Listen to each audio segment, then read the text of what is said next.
하나님 말씀은 데살로니가전서 5장 16절에서 18절 말씀을 보겠습니다. 5장 16절에서 18절 말씀, 우리가 잘 아는 말씀입니다. 한 목소리로 말씀 읽도록 하겠습니다. 항상 기뻐하라, 쉬지 말고 기도하라, 범사에 감사하라. 이는 그리스도 예수 안에서 너희를 향하신 하나님의 뜻이니라. 아멘. 오늘은 추수감사절입니다. 추수감사절이라서 우리가 주일을 하나님 앞에 특별히 구원해서 추수감사주일로 예배를 드립니다. 추수감사주일은 두 가지 역사적 배경을 가지고 있습니다. 하나는 우리 세속적인 역사 속에서 나타나는 배경이 있고, 또 하나는 성경적인 말씀의 배경을 가지고 있습니다. 우리가 잘 아는 대로 추수감사절은 미국 역사에 있어서 아주 중요한 역사적인 절기 중에 하나입니다.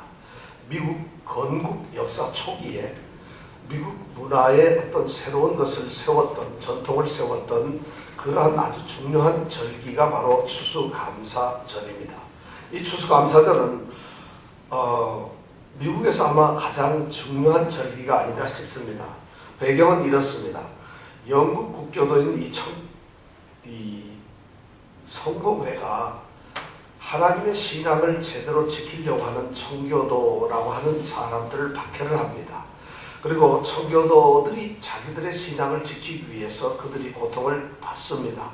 그런데 이 성공회는 영국의 국교이긴 하지만은 좀 형식주의에 흐르고 캐톨릭의 영향을 받아서 많은 부분을 이제 답습하고 있기 때문에 온전한 신앙을 가졌던 당시의 이 기독교인들은 종교개혁의 그 물결 속에서 그 신앙을 견뎌내지 못합니다. 그래서 그 사람들이 영국을 떠나서 네덜란드라고 하는 나라에 가서 종교의 자유를 찾습니다.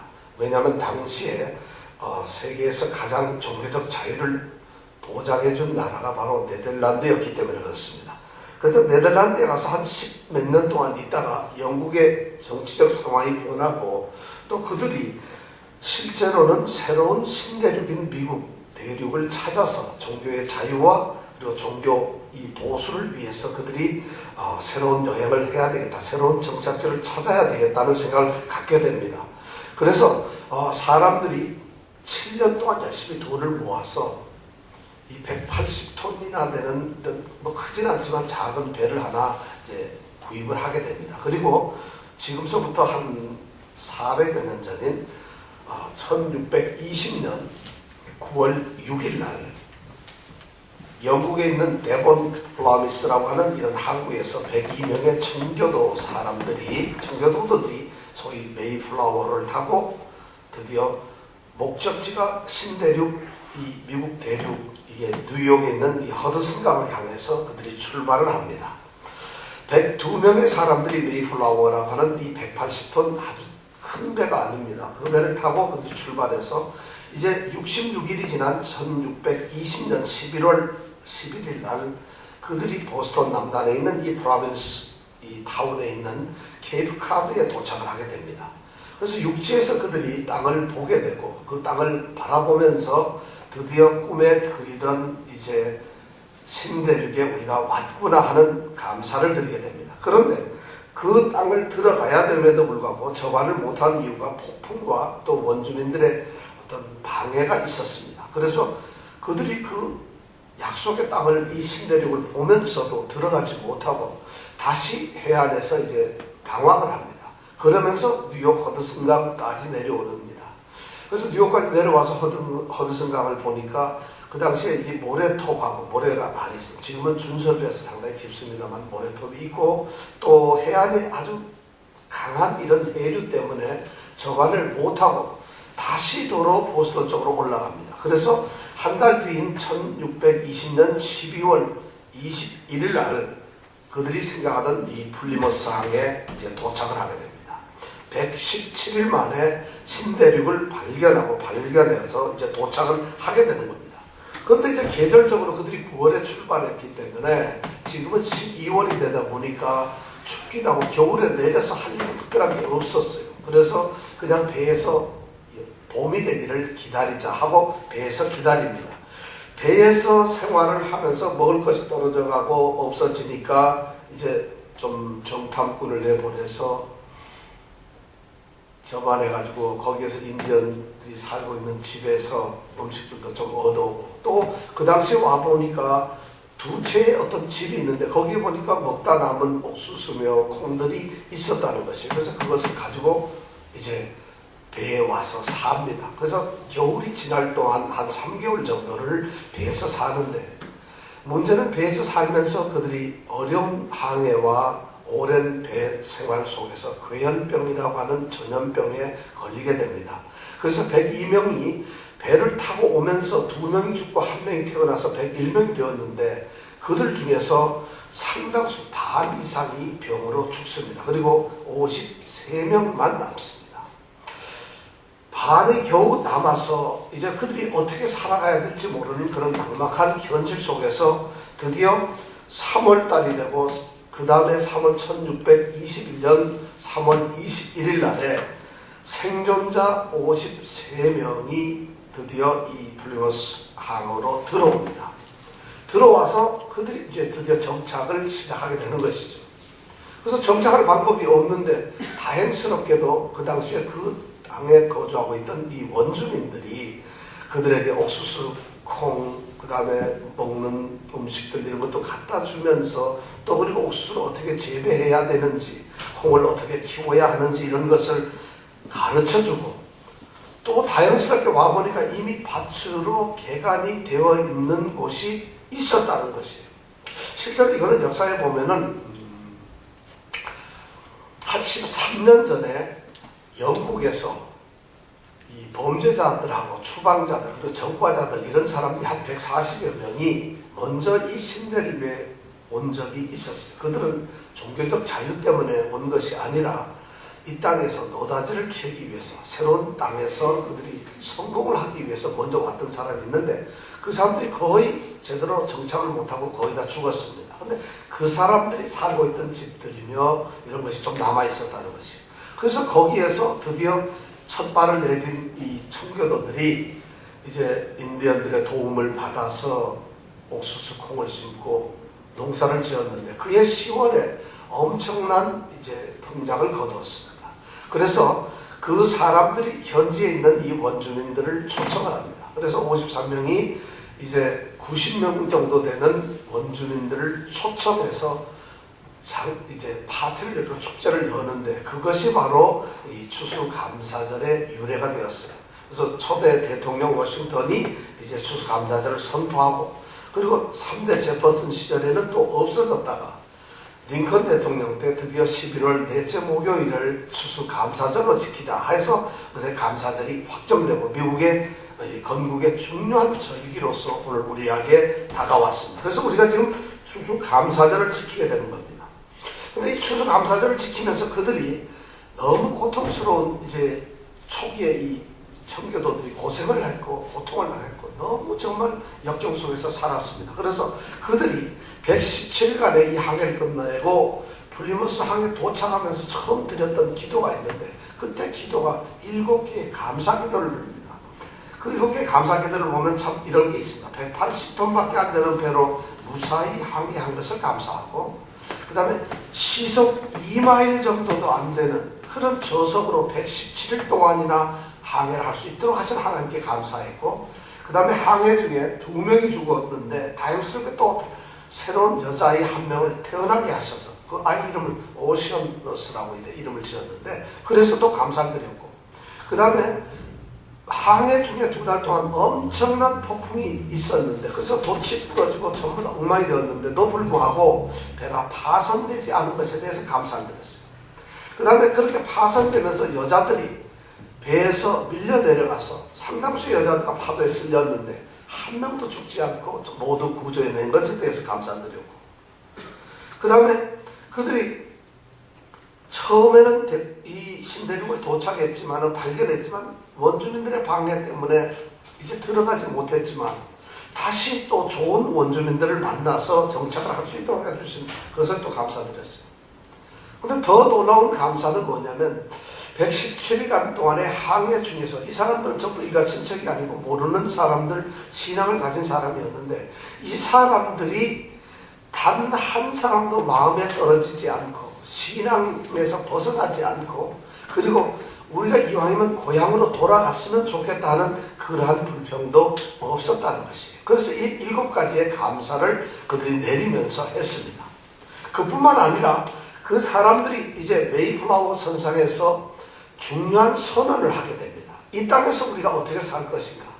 이 땅에서 이제 우리가 정착을 하게 되면 우리의 신앙과 우리의 삶은 어떤 모습이어야 하는가를 하는 것을 이제 선언을 하는데 그게 바로 메이플라워 서약이라고 하는 것이 있습니다. 그 서약에 보면 중요한 용건이 4가지가 나오는데 첫 번째가 뭐냐면 하나님의 이름으로 우리가 살겠다는 것이 In the name of God 해서 하나님의 이름으로 살겠다. 두 번째는 하나님의 은혜로 살겠다. By the grace of God 해가지고 하나님의 은혜로 살겠다. 그 다음에 세 번째 그들이 얘기했다는 것은 하나님의 영광을 위해서 살겠다. For the glory of God 해서 하나님의 영광을 위해서 살겠다. 그러면서 그들이 또 마지막 4번째로 선언했던 것이 뭐냐면 하나님 앞에서 살겠다는 것이. 하나님이 직접 나를 보시는 것처럼 하나님의 면전에서 사는 in the presence of God이라고 하는 이런 말씀을 가지고서 그들이 4개의 선언을 하게 됩니다. 그래서 명실상부하게 그들은 신앙의 자유와 자기들이 가지고 있던 순수한 신앙을 지키기 위해서 드디어 이 땅에 정착을 했다는 것이죠. 그날이 바로 역사적으로 우리가 아는 추수감사절입니다. 그래서 우리가 오늘날 추수감사절을 지킵니다. 그런데 오늘날 그 플리머스에 가면은 그들이 정착한 그 플리머스 입구에 보면 이제 기념비가 하나 있는데 거기에 뭐라고 되어 있느냐면 너희 조상이 어려움 속에서 성취한 것을 비겁하게 포기하지 말라. 이런 말이 거기에 기록되어 있답니다. 그러니까 우리 오늘 모든 사람들이 이 하나님께 대한 감사와 하나님께 영광을 돌리는 그런 삶을 포기하지 말라는 것으로 이렇게 기록되어 있습니다. 이런 것이 바로 이 추수감사절의 역사적인 기록입니다. 그러면 성경적으로는 어떻게 되어 있느냐? 성경에는 추수감사절을 지내라고 하는 그런 말은 없습니다. 그런데 이스라엘의 구약의 3대 절기가 있는데 그 3대 절기는 모두 다가 이 감사절을 의미하는 그런 절기였다는 것이. 우선 첫 번째 유월절이라고 하는 것은 그들이 이른 봄에 보리를 수확하고 난 다음에 갖고 있는 가지게 되는 그런 축제가 바로 유월절이고, 77절이라고 하는 것은 이제 밀을 갖다가 이제 수확하고 난 다음에 그들이 여는 이제 한 해의 중간에 여는 그러한 축제 감사절이 바로 77절입니다. 또 그리고 마지막 한 해가 마치게 되는 이제 마지막에 열게 되는 거. 그래서 한 해의 모든 것을 마감하고 수술 끝낸 다음에 하게 되는 초막절이라고 하는 절기가 있습니다. 이 초막절 절기가 오늘날에는 이제 추수감사절이라는 이름으로 우리가 이야기를 할 수가 있을 것 같아요. 6월절이 부활절로 바뀌고 77절이 맥주절, 오순절, 성령 강림절로 바뀌고, 그 다음에 이 초막절이라는 것은 따로 특별하게 바뀐 것이 없는데 우리 교회는 그것을 추수감사절로 지킵니다. 그러다가 보니까 이 추수감사절이라고 하는 절기는 역사적으로 미국 사람들의 어떤 그런 역사적인 건국 이념과 일치된 어떤 절기이고, 또 성경적으로는 초막절과 연결되는 그런 근거를 가지고 있는 절기임에도 불구하고 과연 추수감사절을 지켜야 되는 것인지, 추수감사절은 정말 성경적으로 맞는 것인지 하는 질문들이 끊임없이 나옵니다. 사실 왜 그러는가 하면은 초막절이라고 하는 성경적인 근거를 가지고 있지만은 초막절이라고 하는 것은 구약에서 이스라엘 백성들을 향한 하나님의 명령이지 오늘날 신약 시대의 사람들이 지켜야 될 절기는 아니라는 것이죠. 또 그것뿐만 아니라 신약 시대 예수님이 계시고 예수님이 이제 부활하신 그 이후에 그 시대에 그 신약 시대 초대 교회 시절에도 추수감사절을 지켰다고 하는 그런 기록은 없습니다. 사실은. 그런데다가 더군다나 우리가 현대 지금 지키고 있는 오늘날의 이 추수감사절, 이것을 이렇게 보면은 우리가 지금 지키고 있는 감사절을 보면 이건 미국의 국가절기라는 것이죠. 전 세계가 지키는 것도 아니고 미국이나 캐나다, 이 소위 북미주나 또 한국 이런 데서 특별히 지키는 어떤 절기인데 이건 어떻게 보면은 미국의 역사적인 어떤 기념일이라는 것이죠.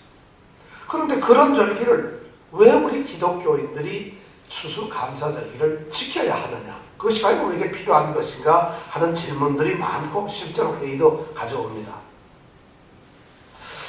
실제 유대인의 절기죠. 맞습니다. 더군다나 미국인의 국가적인 절기이긴 한데 더군다나 요즘에 와서 보면은 너무 이것이 세속적인 문화에 빠져들었어요. 그리고 상업주의에 완전히 오염되어서 지금은 추수감사절이라는 것이 감사도 없어지고 추수도 없어진 상태에서 말 그대로 그냥 세속적으로 노는 문화, 그런 속에서 이제 추수감사절이 사실 지켜지고 있다는 것입니다.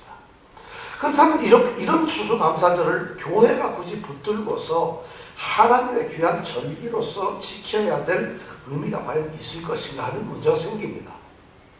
그런데 그럼에도 불구하고 교회는 추수감사절을 지키는 것이 옳다는 것이에요.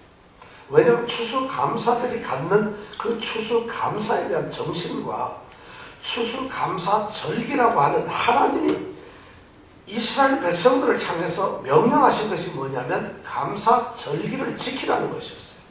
그것이 어떤 형태가 되든 하나님이 원하셨던 것은 하나님이 한 해 동안 했던 모든 일에 대해서 하나님이 베푸신 은혜에 대해서 사람은 마땅히 어떤 절기를 정해놓고 감사할 것을 하나님은 명령하셨고 요구를 하셨어요.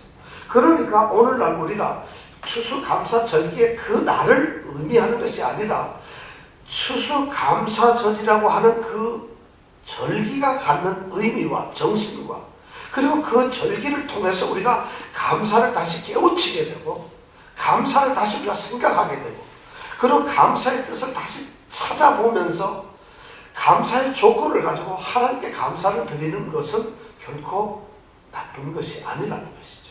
그것 자체가 의미가 있는 그런 것이라는 말씀을 드릴 수가 있답니다. 그렇다면 우리가 추수감사절을 오늘 어떻게 드려야 하는 것인지, 왜 드려야 하는 것인지, 감사절은 도대체 무엇이냐, 그리고 감사절을 어떻게 드리는 것이 무엇을 감사를 해야 하는 것인가 하는 이런 문제를 우리가 생각해 보면서 이번 추수감사절에 여러분들과 제가 추수감사절을 통해서 소위 감사에 대한 어떤 명확한 우리 신앙적 가치를 갖기를 원합니다. 우리는 감사를 너무 쉽게 생각합니다. 여러분이 성경에서 말하는 감사는 그냥 옆에 사람들 또는 아는 사람들이 어떤 나에게 호의를 베푸니까 그 사람에게 고맙다고 이야기를 하는 것, 고마운 마음을 가지고 있는 것, 이런 것이 성경이 말하는 감사는 아니라는 것입니다. 그럼 우리가 감사라는 것이 도대체 무엇인가에 대해서 우리가 성경적으로 한번 우리가 생각을 해보았으면 합니다. 첫 번째, 우리는 왜 감사를 해야 하는가? 과연 감사는 절대적으로 우리 기독교인들, 우리 성도들에게 필요한 것인가 하는 것이 우선 첫 번째 질문이 될 것입니다. 왜 감사를 해야 하느냐? 오늘 말씀해 보니까 범사에 감사하라. 이는 그리스도 예수 안에서 너희를 향하신 하나님의 뜻이라는 것이에요. 감사는 우리를 향하신 하나님의 뜻이라는 것입니다. 이 말씀은 뭐냐면 하나님께서는 하나님의 백성인 우리와 어떤 관계를 가지셔야 되는데 그 관계를 두 마디로 정리를 하면 은혜와 감사라는 것이에요. 하나님께서는 자기가 택하신 백성에게 내가 너에게 모든 것을 은혜로 주시겠다는 약속을 하셨어요. 그리고 그 약속을 이행하셔서 실제로 우리에게 은혜를 베푸세요. 이것이 하나님의 은혜의 약속입니다. 이것이 하나님과 우리와의 관계에서 하나님께서 우리에게 향하신 어떠한 관계의 모습이라는 것이에요. 그런데 또 다른 약속이 또 하나 있는데 하나는 뭐냐면 하나님께서 우리에게 너희에게 베푼 이 은혜에 대해서 너희는 나에게 감사라고 하는 것을 감사를 해야 한다는 것을 하나님께서는 명령하셨다는 것이에요. 이것이 기독교인들이 지켜야 될 은혜와 감사, 바로 하나님과 우리와의 관계라는 것이에요. 그래서 하나님께서는 바로 이러한 것을 확실히 하시기 위해서 하나님께서는 하나님의 백성인 이스라엘 백성들이 하나님께 제사를 드리도록 했어요. 제사는 요즘 말로 하면 예배가 되겠죠. 그 제사가 5개 종류의 예배가 있는데, 제사가 있는데 그 중에 중요한 하나가 뭐냐면 화목제라고 하는 겁니다. 화목제라고 하는 제사를 통해서 하나님과 제사를 드리는 사람과 또 제사를 드리는 같은 백성끼리의 화목을 도모하는 이런 제사인데, 그 화목제가 바로 무엇이냐 하면 감사제라는 것이에요. 그래서 감사제를 반드시 하나님께서 드리라고 했어요. 그것이 하나님께 우리가 드려야 될 5개 정하신 제사 중에 하나라는 것입니다. 또 두 번째, 우리가 잘 알다시피 하나님께서는 감사의 절기를 또한 제정을 하셨습니다. 하나님의 백성들은 마땅히 이 한 해를 살아가면서 그 한 해가 다 가기 전에 3번의 감사절기를 지내야 되는데, 특별히 마지막 한 해를 마치고 또 새로운 한 해를 시작하기 전에 이러한 우리가 연말과 연시에 드리는 이런 추수감사제를 드리도록 초막절이라고 하는 절기를 또한 우리에게 약속을 하셨어요. 그리고 제정을 하시고 지키도록 명령하셨어요. 그렇게 제정을 하시고 난 다음에 하나님께서는 모든 성중의 사람들이, 여기에는 유대인이든 유대인이 아니든 나그네든 손님이든 종이든 노예든 모든 사람이 포함되는데, 그 사람들이 1년에 3번은 3차례에 걸쳐서는 반드시 하나님이 택하신 곳에서 하나님 바로 면전에서 예물을 가지고 반드시 하나님 앞에 자신의 모습을 나타내라고 말씀을 하셨다는 것입니다. 이것이 바로 구약에 나타난 하나님의 3대 절기의 명령입니다. 이런 명령 때문에 우리는 예배를, 제사를, 이 감사를 드려야 된다는 것입니다. 뿐만 아니라 하나님의 말씀인 이 성경에 보면은 감사하라는 말씀이 너무 많이 나와 있습니다. 성경 말씀이 366번의 말씀이 감사하라 하는 말씀이 기록되어 있습니다. 이것은 명령어로 기록되어 있습니다. 감사를 해도 되고 하지 않아도 된다는 것이 아니라 감사하라, 감사를 드리라, 감사를 바치라, 감사제를 드리라, 이런 식으로 전부 명령어로 말씀을 하고 있습니다. 그래서 366번에 그런 기록이 있는데 공교롭게도 1년하고 똑같아요. 그러니까 감사는 매일 드려야 되는 이런 의미로서 우리가 받아들일 수 있어요. 왜냐하면 감사라고 하는 것은 우리가 하나님께 대한 우리의 태도입니다. 우리의 자세이고 우리가 마땅히 하나님께 가져야 될 우리의 모습이 바로 감사라는 것이에요. 그래서 감사를 드려야 될 이유가 된다는 것이죠. 그렇다면 감사를 누구에게 드려야 하느냐? 감사를 누구에게 드려야 하느냐?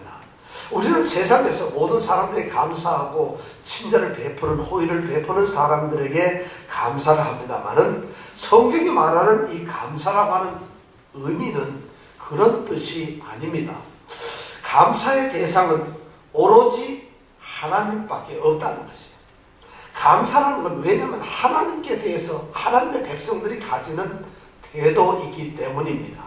구약 히브리어로 감사라는 용어가 야다라고 하는 용어로 되어 있습니다. 야다.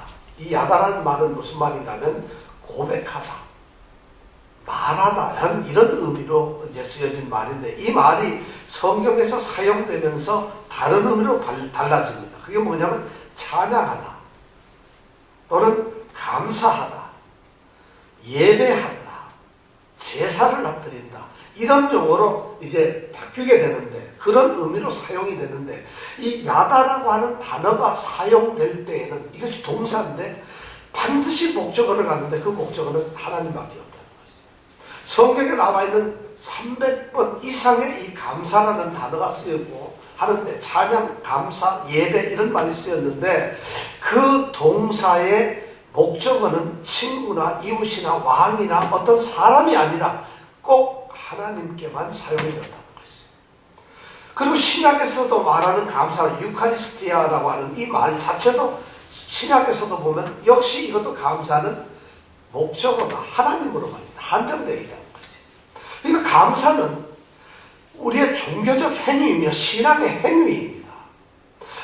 감사는 우리끼리 그냥 좋은 감정을 가지고 있다는 감정 표현이 아니라 하나님과 우리와의 관계에서 절대자인 하나님께 그 백성들이 드리는 태도가 바로 감사라는 거죠. 감사는 우리가 종교적인 행위라는 것이, 감사는 그냥 우리 감정풀이로서 또는 우리가 평상시에 갖는 가벼운 마음이 아니라는 것이, 그것이 감사라는 의미로 사용이 되고 있어요.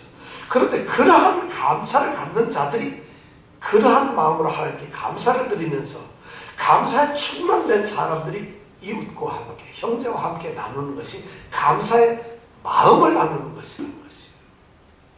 그것이 바로 이제 감사의 의미입니다. 그렇다면 우리는 도대체 무엇을 감사해야 될까요? 성경에서는 우리가 감사할 일이 너무 많은데 무엇을 도대체 감사해야 되느냐? 이런 문제가 생깁니다. 감사는 하나님께 대한 신실한 믿음의 어떤 표현입니다. 감사라고 하는 것은 믿음의 표현이라는 것이에요. 우리는 이 세상을 살아가면서 그리스도인들, 성도들은 끊임없이 감사의 기도를 올립니다. 그리고 이 세상 살아가는 모든 성도들은 하나님과의 관계에 있어서 모든 것이 감사로 연결이 되어 있어요. 바로 이 감사라는 게 뭐냐면 자신의 믿음이 어떻다 하는 것을 하나님께 표현하는 방법이 바로 감사이고, 이 사람이 믿음이 있느냐 없느냐, 믿음이 성장되었느냐 안 되었느냐, 믿음의 삶에 지금 있느냐 없느냐, 믿음이 큰가 작은가 하는 것을 척도하고 그것을 분별해내는 유일한 방법이 바로 감사라고 하는 것이에요. 왜 그럴까요? 왜 감사로서 그것을 알 수밖에 없을까요? 여기는 중요한 이유가 있습니다. 자, 무엇을 감사해야 되는가? 첫 번째가 중요한 것이 뭐냐면, 우리 감사라는 것은 창조신앙의 고백이 되어야 한다는 것이에요. 하나님께서 만드신 이 물질 세계에 대해서 하나님이 만드셨다는 것에 대한 고백이 되어야 한다는 것이에요. 이 말은 무슨 말인가 하면, 하나님께서 우리를 사람을 만드시고 이 땅의 모든 우주와 땅과 하늘과 바다와 그 다음에 공중에 나는 새들과 짐승들, 사람 모든 것을 만드셨어요. 해와 달과 별 모든 것을 만드셨어요. 이 우주세계의 창조를 하신 분이 바로 하나님이신데, 그 창조 자체가 뭐냐면은 우리 사람들이 이 땅에서 살 수 있도록 만들어주신 공간이며 수단이라는 것이에요. 그러니까 그것이 우리에게 주어졌어요. 우리가 세상을 만든 것이 아닙니다. 우리가 해를 만든 것도 아니고, 우리가 해를 어디 가서 구입해 온 것도 아닙니다. 우리가 공기며 물이며 이런 것을 우리가 누구에게 사오는 것이 아닙니다. 이 땅에 하나님께서 모든 것을 만들어 두셨다는 것이에요. 저절로 난 것이 아니라는 것이에요. 그러한 것을 하나님께서 나를 위해서, 우리를 위해서 그런 것을 창조하셨다는 것이에요. 그러한 창조를 고백하는 것, 이것이 바로 감사라는 것이에요. 여러분, 이런 감사가 우리에게 있어야 된다는 것이에요. 모든 물질이 우리 스스로 잘난 것이 하나도 없어요. 먹을 양식들 모든 것이 전부 다 하나님의 것이에요. 정말 신묘막측한 그런 하나님의 창조의 결과들이라는 것이에요. 근데 그 창조의 결과가 바로 하나님께서 너를 위해서 만들었다는 것입니다. 그것을 고백하지 않을 수가 없다는 것이죠. 여러분, 얼마나 신기한 것이에요. 여러분, 이 세상을 살면서 단 한순간이라도 이 세상 우주에 대해서 한번 생각해 보셨습니까? 얼마나 광활하고 넓어요.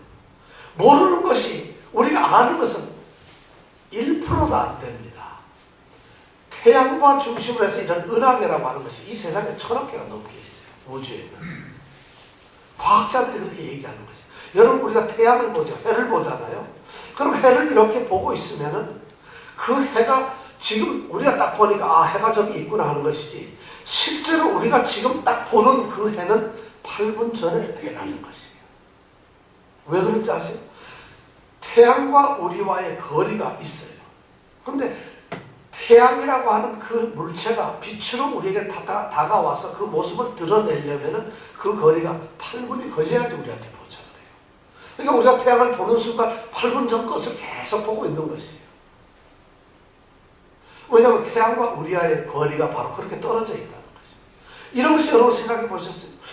지구와 가장 가까운 또 별이 프록시마라고 하는 별이 있어요. 그 별은 얼마나 거리가 떨어졌는가 하면 4.3 광년 떨어져 있다. 여러분 광년이란 말 아시죠? 광년. 광년이라는 게 뭐냐면 이런 거예요. 이 빛이 있죠. 세상에서 제일 빠른 게 뭐냐면 빛이에요. 소리보다도 더 빠른 게 빛이죠.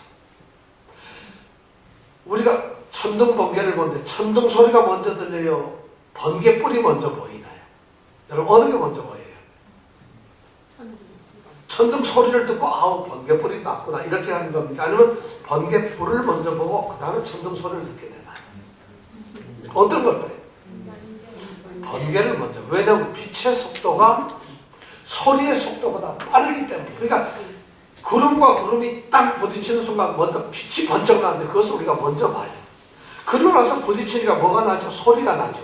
그 소리는 조금 있다가 우르릉 하고 들리게 돼요. 왜냐하면 빛이 빠르기 때문에. 세상에 빛보다 빠른 것은 없어요. 근데 빛이 얼마나 빠르냐? 빛의 속도가 얼마나 빠른가 하면 1초 째깍 하는데 얼마나 나오면 30만 킬로미터를 달립니다. 빛이라는 것이요. 여러분 우리가 자동차 한 100마일 달려보세요. 굉장히 빨라요. 130마일 정도 달리면 자동차가 덜덜덜덜 하고 난리가 납니다. 근데 빛의 속도는 째깍 하는 그 1초 사이에 30만 킬로미터를 갑니다.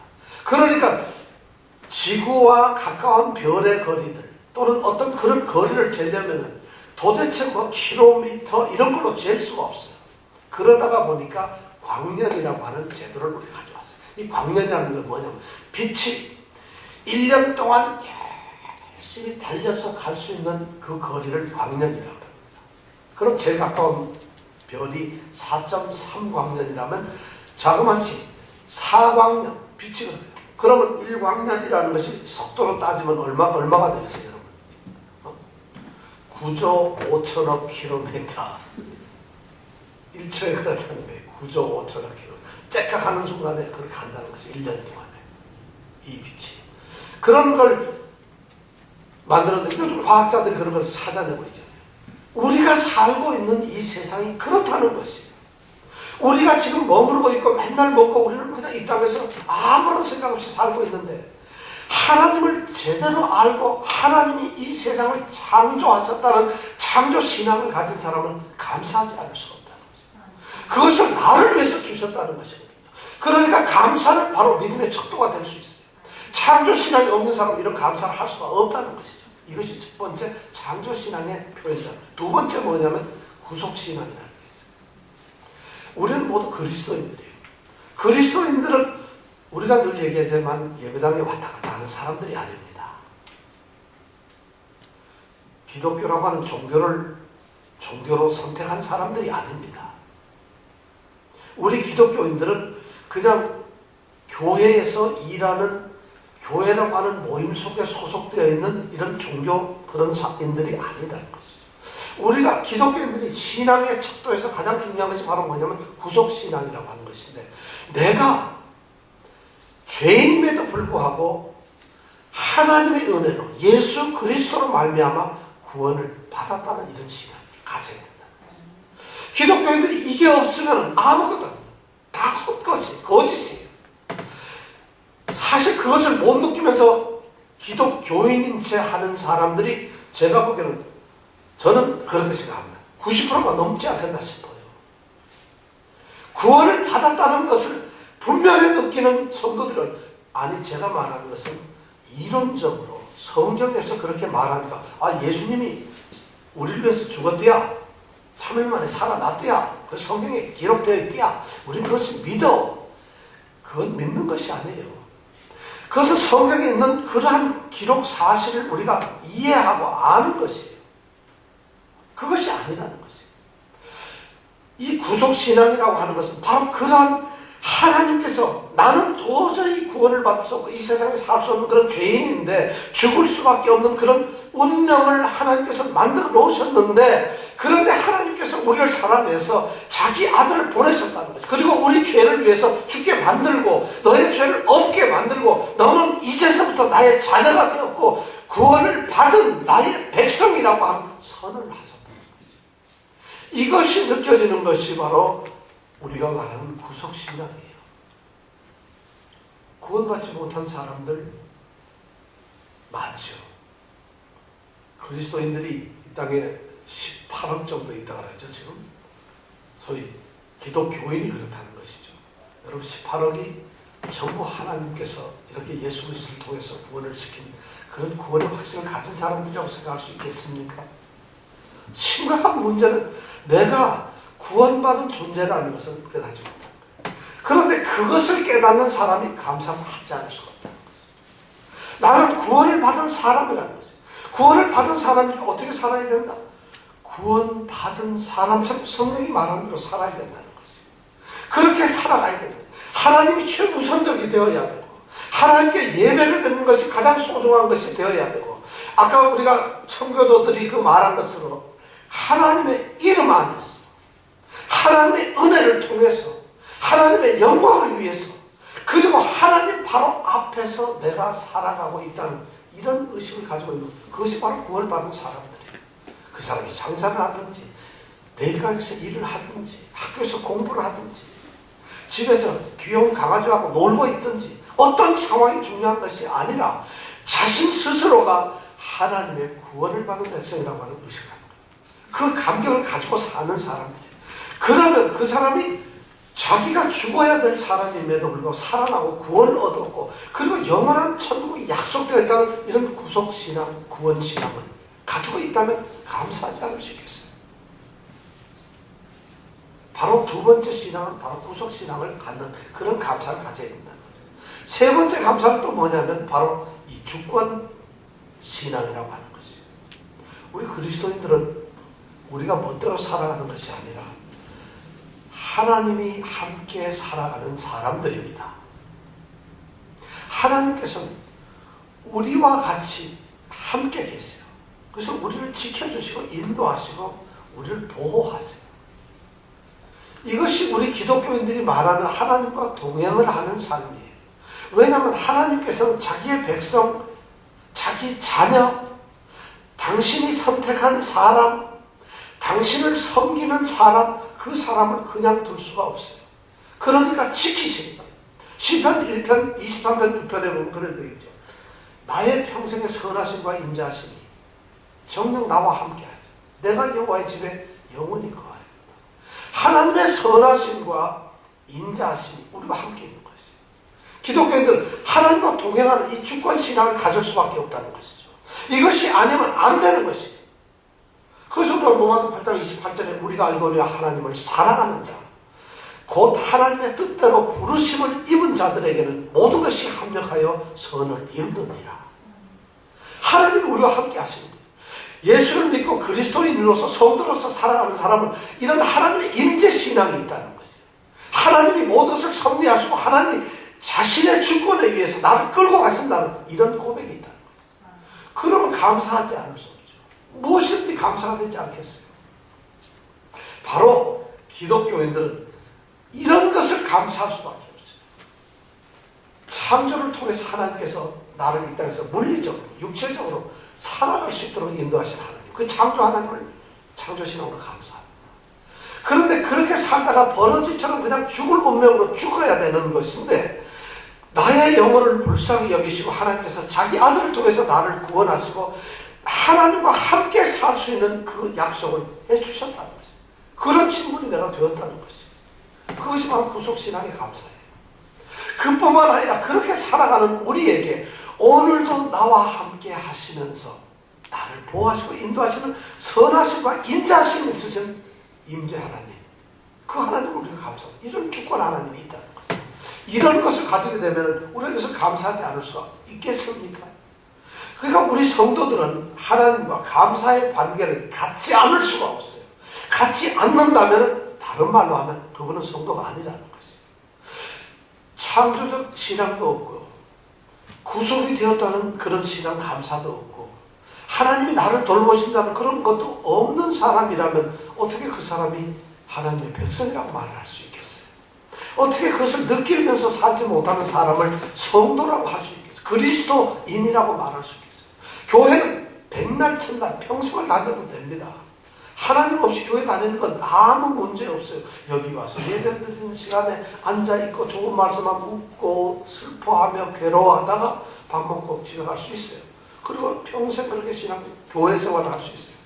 그것을 말하는 것이 아니라 바로 감사를 할 줄 아는 성도의 삶을 제가 말하고 있는 것입니다. 그렇다면은 자, 마지막으로 어떻게 이런 사람들이 어떻게 감사를 해야 되는가?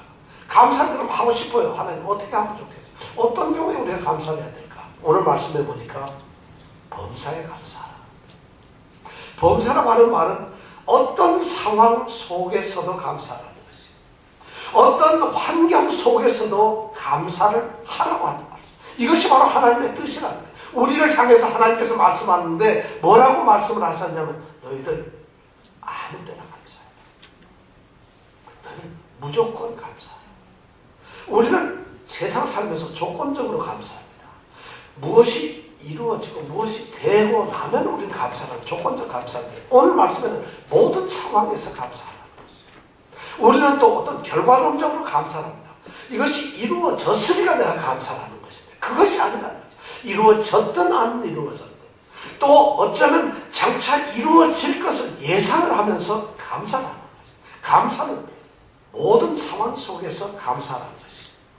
그것이 큰 일이든 작은 일이든 그것이 중요한 일이든 아니면 아무 볼일 없는 사소한 일이든 내가 지금 순탄한 환경 속에 살고 있는지 아니면 역경 속에서 고통을 당하고 있는지 그것이 중요한 것이 아니라 내가 부유한가 가난한가 그런 것이 중요한 것이 아니라는 거죠.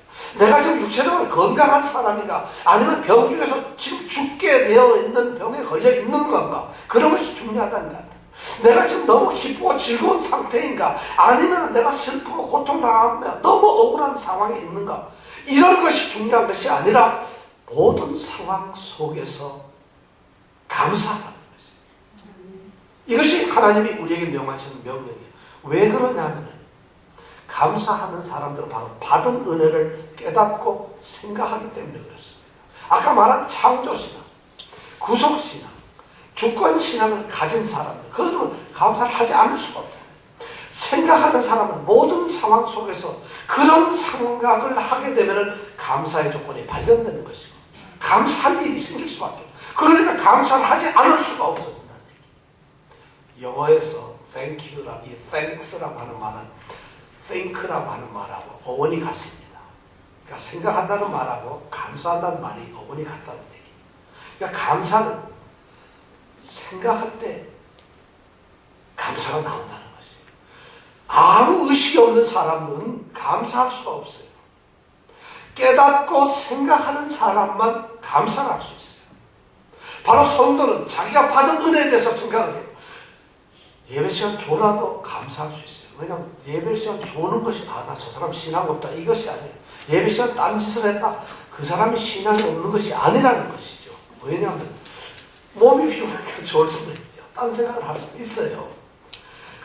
그런데 신앙이 있는 사람은 아까 얘기했죠. 하나님의 이름으로 하나님의 은혜에서 하나님의 영광을 위해서 하나님이 보시는 앞에 내가 있다는 것이요.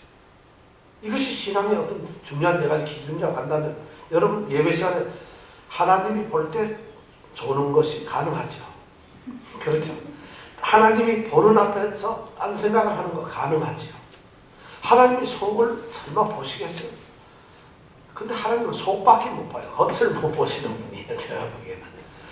오바마 대통령하고 식사를 할 때는 우리가 예의를 갖춰서 조용히 아주 좀 겸손해야 되고 경건해야 되죠. 왜냐하면 그 사람은 나의 겉밖에 못 봐요. 그래서 속으로는 이런 팀이 돼야 되는데 생각해도 그 사람은 몰라요. 그런데 하나님 앞에서는 그런 얘기를 하나님 우리 속을 보세요. 내가 겉으로 경건하자 눈치 멋이 갖고 하나님 조는 것도 아닙니다. 지금 즉시 하나님을 생각하고 있습니다. 하지만 하나님은 그 사람이 졸고서 눈을 감았는지 알고 있다는 것이에요. 그러니까 뭐냐면 하나님 앞에서 우리가 한다는 것이에요. 바로 하나님의 은혜를 깨닫는 사람, 하나님의 은혜를 생각하는 사람은 감사하지 않고 벽일 수가 없어요. 우리가 감사해야 할 일이 많기 때문에 감사하는 것이 아니라 하나님 앞에 감사하는 것은 감사할 일이 많아서 나 감사하는 것이 아니라 오늘 말씀을 보니까 너희들 감사할 일이 있으면 감사해라. 내가 너희들에게 이런 거 해주니까 감사해라. 그것이 아니라 오늘 말씀에는 범사에 감사하라. 범사라고 하는 말은 모든 환경 속에서 하는 거예요. 무조건 감사는 이것이 명령이에요. 그리고 아무 조건이 없어요. 그러니까 우리는 감사를 하지 않을 수가 없어요. 그런데 그 감사하지 않을 수가 없다는 것이죠. 그러니까 우리가 세상에 살면서 그리스도인이고 성도라고 한다면, 생각하면서 사는 사람이라고 한다면, 받은 은혜를 깨닫고 사는 성도라고 한다면 감사하지 않을 상황이란 있을 수가 없는 것이에요. 전혀 있을 수가 없어요. 그렇고도 만약 감사 안 하고도 살 수 있는 그런 방법이 있으면 저한테 좀 얘기 좀 해주세요. 저도 한번 감사 좀 하기 싫으면서 살아보고 싶어요. 한번 그런 방법이 있으면 여러분 생각을 해보세요. 어떤 게 내가 지금 물속에 빠져가지고 지금 숨이 곧 넘어가려고 하는데 이때도 감사해야 되느냐? 아직 안 죽은 것이 감사할지도 모르겠어요. 그런 어떤 경우에도 우리는 감사밖에 할 것이 없다는 거예요. 왜냐하면 우리는 깨닫고 생각을 하기 때문입니다. 성도들은 생각을 하면서 살아가는 사람들이거든요. 또 두 번째는 뭐냐면 우리가 성도이기 때문에 감사해요. 우리가 그리스도인이기 때문에 감사할 수밖에 없어요. 예수를 믿는 그리스도인은 감사할 수밖에 없어요. 왜냐하면 예수 믿는 사람들은 어떻게 사는 사람들이냐, 그리스도인은 어떻게 사는 사람인가 하면은 예수를 믿다가 죽게 되면은 하나님이 약속하신 하나님 나라에 가게 됩니다. 천국에 가게 된다는 것이죠. 그럼 안 죽고 살아있으면은 죽는 것이 더 행복하고 감사할 일인가요? 안 죽고 그럼 이 땅에 살면 감사할 게 없나요? 그렇지 않다는 거죠. 이 땅에 살고 있는 예수를 믿는 그리스도인들은 똑같이 이 세상에서도 천국으로 살고 있다는 것이에요. 그리스도 예수와 함께 살아가면서 예수를 믿고 사는 사람은 이 세상이 세상으로 살아가는 것이 아니라는 것이에요. 우리가 발은 이 세상에 딛고 있지만, 우리의 몸이 이 땅에서 호흡을 하면서 이 세상에서 살고 있지만은, 우리가 살고 있는, 꿈꾸고 있는, 우리가 누리고 있는 세상은 하나님의 나라라는 것입니다. 이것이 신앙인들이에요. 이것이 성도예요. 성도는 그것이 없으면 가짜라는 거죠. 먹고 사는 것을 걱정하기 위해서 그걸로만 쫓아가고, 시험 때니까 내가 시험 때문에 난 시험에는 아무것도 생각 안 합니다. 그것이 바로 뭐냐면 그냥 사람이라는 거죠. 신앙이 있으면 그런 말을 할 수가 없다는 것이죠. 왜냐하면 우리의 삶, 그러니까 최우선이 하나님이 될 수밖에 없다는 것이죠. 성도는 장차 올 소망을 가지고서 우리는 천국에 살지만, 현재 이 땅에 누리면서 사는 천국이 있기 때문에 그 천국을 소유한 사람이 누구냐? 우리는. 근데 여러분, 천국을 가지고 있으면서 감사하지 않을 수 있겠어요? 한번 그런 비결이 뭐예요? 자기가 천국을 누리면서 사는데, 하나님과의 천국의 삶을 누리는데 불평을 할 수 있나요? 감사를 하지 않을 수 있나요? 그래도 내가 세상에 살고 있는 몸을 가지고 있는데 어떻게 하겠어요? 목사님, 이론은 그렇지만 성경은 이론을 이야기하는 것이 아니라는 것이에요. 성경 딱 두 가지, 믿음의 척도는 그것을 평가를 하신다는 것이에요. 그러니까 감사를 하지 않을 수가 없어요. 어떤 일이든지 우리가 감사할 수밖에 없어요. 그것이 우리의 모습이라는 것이에요. 불평을 할 수가 없잖아요. 불평이라는 게 있을 수가 없어요. 감사할 수밖에 없어요.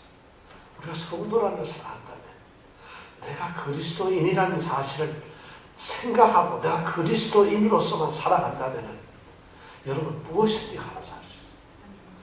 주권신앙으로 하나님이 함께 하시는데요. 하나님이 붙드시는데, 하나님이 끌고 가시는데, 하나님이 나를 위해서 생각을 하고 계시는데 내 머리로 생각하는 것보다 훨씬 낫지 않겠어요?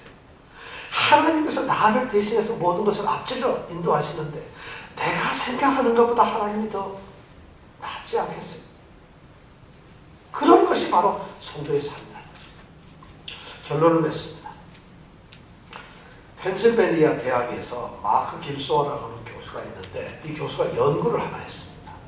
어떤 연구를 했는가 하면은, 이 상자가 있는데 상자에 구멍을 2개 뚫습니다. 눈으로 이렇게 들여다보시면 상자 구멍을 2개 뚫고, 그 2개 뚫은 다음에 이 가운데를 칸막이로 딱 막습니다. 그러니까 한쪽 눈은 각자 한 개, 그쪽만 볼 수밖에 없어요. 그리고 이쪽에다가는 웃는 모습의 그림을 안에다가 붙여놓고, 또 이쪽에다가는 우는 얼굴의 모습을 붙여놓습니다. 그리고는 두 눈을 그 구멍에다 대고 이렇게 봅니다. 여러분, 무엇이 보일까요? 이것을 연구를 했다는 거죠. 뭐가 보일 것 같아요, 여러분? 자, 글자에다 구멍을 2개 뚫고 가운데는 막아서 안 보여요. 그리고 이쪽에는 웃는 얼굴, 이쪽에는 우는 얼굴. 그럼 두 눈을 뜨고 이렇게 눈을 뜨고서 보면 무엇이 보일까요? 1. 웃는 얼굴과 우는 얼굴이 다 보인다. 2. 웃는 얼굴도 안 보이고 우는 얼굴도 안 보인다. 3. 웃는 얼굴만 보이든가 우는 얼굴만 보이든가 한다. 어느 거겠어요? 예, 3번째예요. 참 놀라운데요. 두 눈을 대고 거기를 보는데 우리가 생각하기에는 두 눈을 보니까 이것도 보고 다 볼 것 같은데 그렇지 않다. 이러면서 이것을 연구해낸 학설이 뭐냐면 인식 차단이라는 거죠. 사람은 한 가지밖에 못 본다는 거죠. 눈이 2개지만 2개를 볼 것 같지만 한 가지밖에 못 봐요. 반드시 사람은 모든 것을 못 보, 전체를 못 부분만 볼 수밖에 없어요. 사람의 시신경이나 뇌는 구조가 그렇게 돼 있어요. 그래서 사람은 어쩌면 불평을 하든가 불만을 하든가 동시에 불평과 만족을 감사를 할 수가 없다는 거죠. 그렇다면 우리 여러분 어떤 사람은 그걸 들여다보면서 웃는 얼굴만 보는 사람이 있어요. 어떤 사람은 우는 얼굴만 보여요. 왜 똑같이 딱 보는데 대뇌가 또 그 사람의 신경이 어떤 사람은 오른쪽만 발달이 되어서 오른쪽 우는 것만 봐요. 딱 똑같이 보는데 어떤 사람은 왼쪽이 발달돼서 왼쪽에 웃는 얼굴을 봐요. 이런 연구를 했어요. 자, 우리 성도들은 과연 이 세상을 살면서 어떤 걸 봐야 될까요? 여러분 두 눈이 있으니까 두 눈 가지고 세상 모든 걸 다 보는 것이 아니라 우리는 하나밖에 볼 수 없어요. 저는 여러분들이 우리 성도들이 오늘 하나님의 뜻대로 하나님의 명령대로 감사의 세계를 보기를 원합니다. 불평의 세계가 여러분들에게 보여지지 않기를 원합니다. 그런 모습으로 여러분들의 뇌 구조며 여러분의 마음의 구조며 여러분의 생각들이 만들어지지 않기를 원한다는 것이에요. 여러분들 오로지 감사로만 여러분들 보세요. 감사로 모든 것을 보세요.